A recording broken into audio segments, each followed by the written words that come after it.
Hello everyone and welcome back to the only series out there that combines the lore of Magic the Gathering with the physical cards you can win.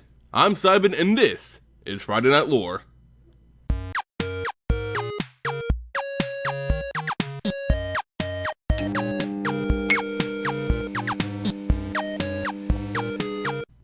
So for today's video and some videos coming up, I want to start discussing the actual storyline which is being presented for the upcoming set, Battle for Zendikar.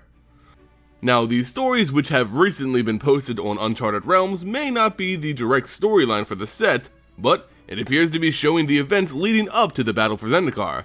So without further ado, let's kick off this BFZ lore with the story titled Limits. In this article, we find a very exhausted man fighting on a doomed world.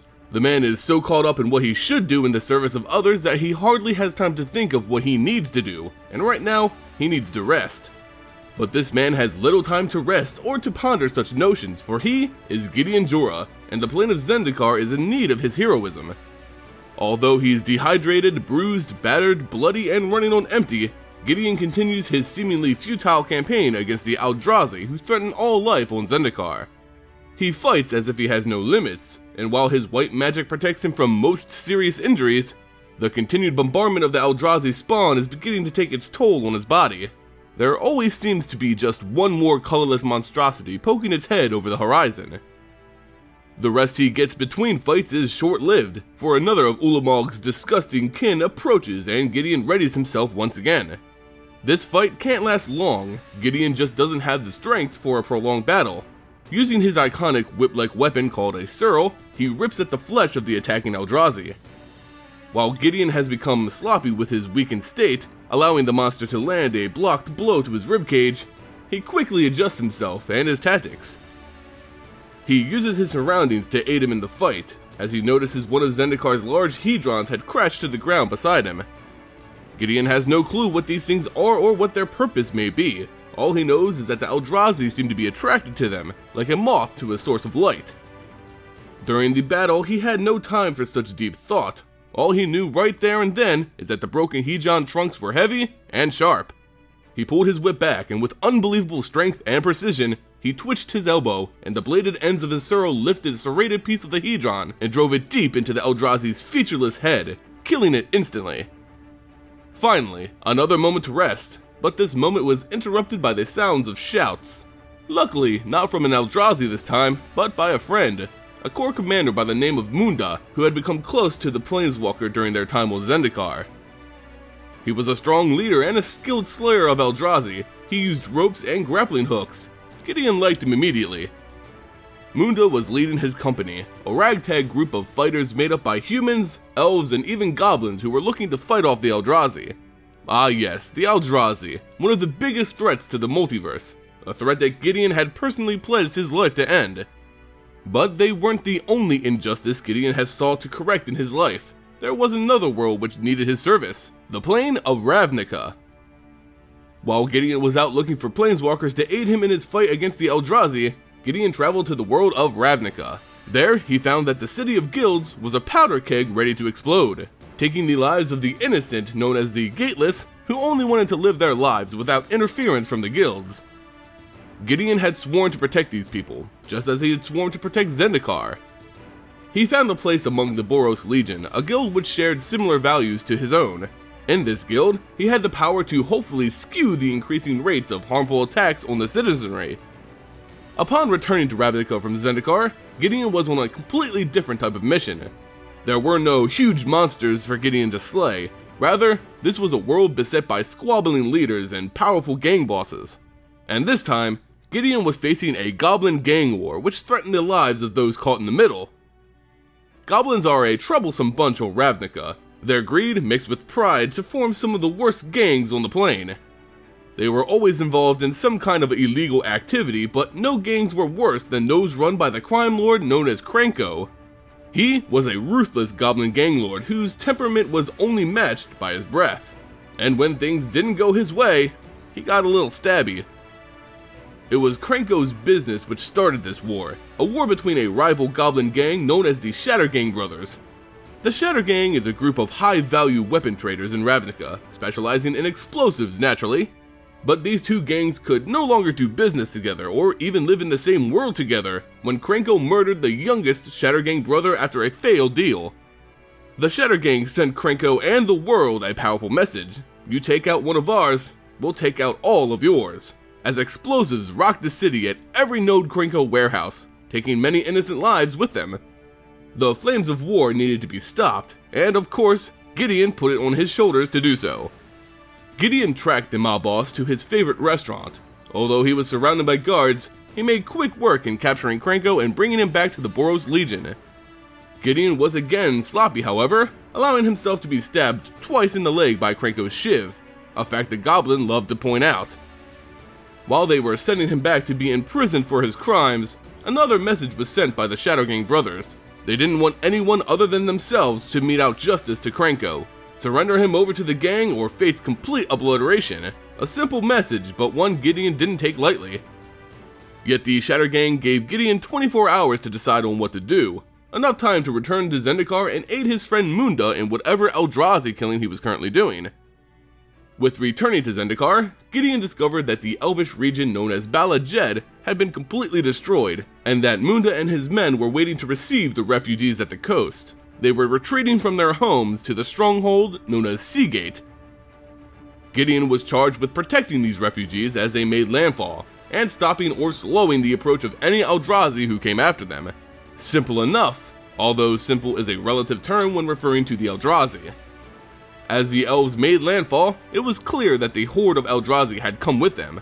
There were far too many for Gideon to fight alone, but Munda had a plan. As Gideon fought, his men placed metal rods at points on the sea cliff's edge. When the job was done, Gideon was signaled and a lightning mage charged the rods with the force of a thunderstorm. The rocks of the cliff shattered, casting large boulders down upon the Eldrazi. The coast was again clear, if even for the briefest of moments.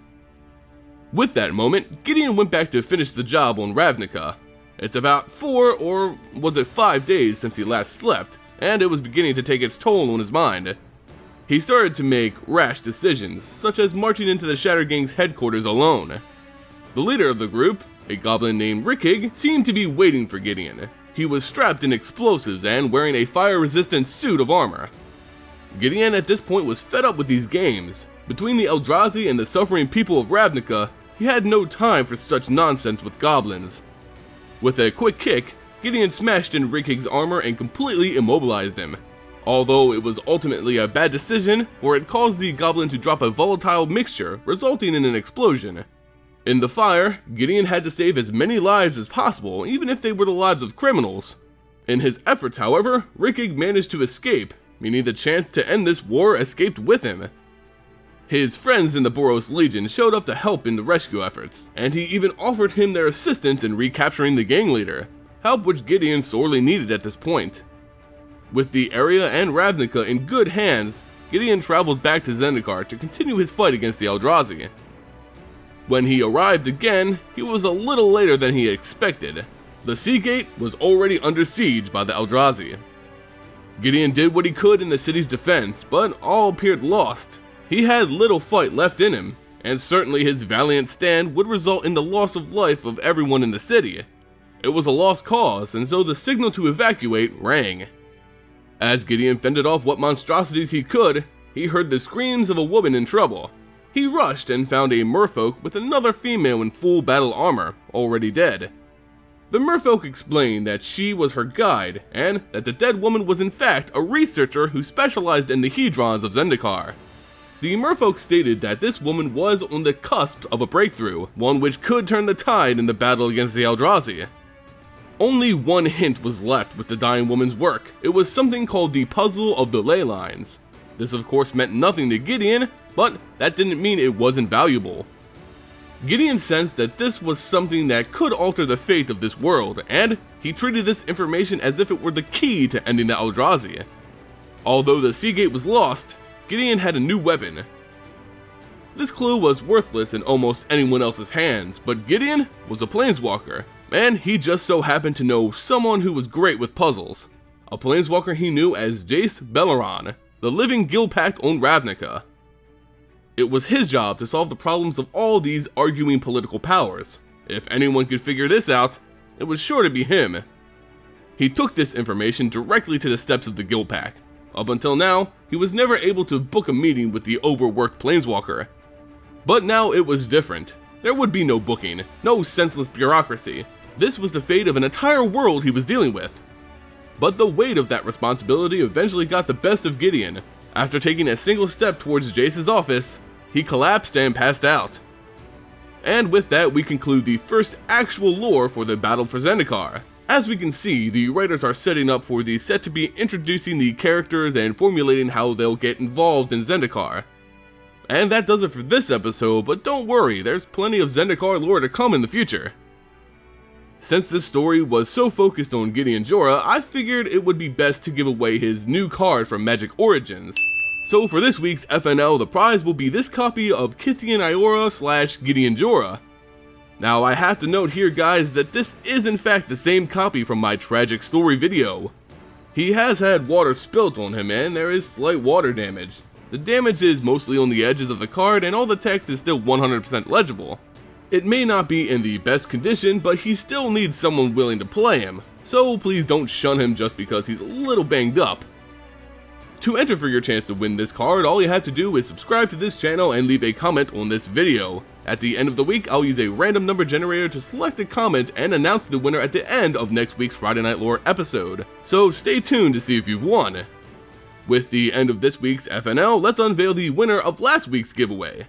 The previous FNL focused on the monstrous Eldrazi, the very beings Gideon was fighting in this story. The prize was a copy of All Is Dust, a very flavorful Eldrazi card. And so the winner of last week's FNL and new owner of this All Is Dust card is Charlie Platt.